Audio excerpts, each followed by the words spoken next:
Дали знаете дека на 2 километри оддалеченост од Кочани се наоѓа селото Бели? Она што го краси се двата манастира и двете цркви, како и еден од најстарите дабови на тлото на Европа, со обем од 10 метри, а распон од над 100 метри. Дабот личи на рака со 5 крака. Најмногу народ под сенките има за време на верските празници, особено за празникот на Свети Илија. Дабот има и свој станар, еден смок долг околу 2 метра.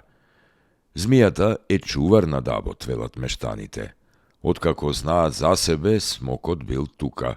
Можете да го видите спружен пред вратата од манастирот или пак под самото дрво. Само ќе му кажат: ајде смоку, тргни се, сега имаме работа, и смокот како да ги слуша и се одвлечкува на некое друго место. Навечер знае и да влезе дома, во дабот.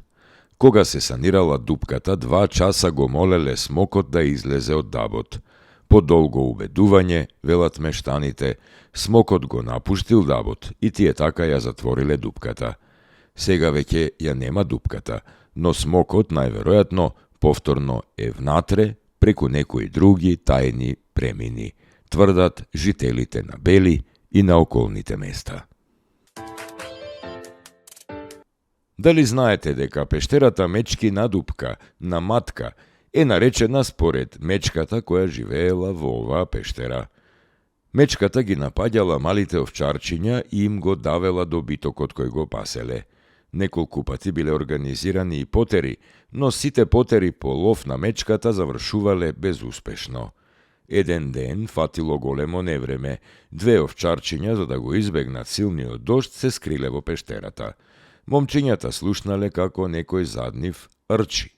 Кога се свртеле, пред нив лежела големата мечка. Тие тивко и нечујно излегле од пештерата и им раскажале на жителите дека откриле каде е скриена опасната мечка. Тогаш група селани со пушки, ножеви, коси и секири тргнала кон пештерата. Кога стигнале, собрале суви гранки и трева, ги наредиле и ги запалиле. Чадот од запаленото навлегол во пештерата каде што спиела мечката. Таа тогаш рикајки истрчала надвор, наишла право на распалениот оган и на оружјето од луѓето.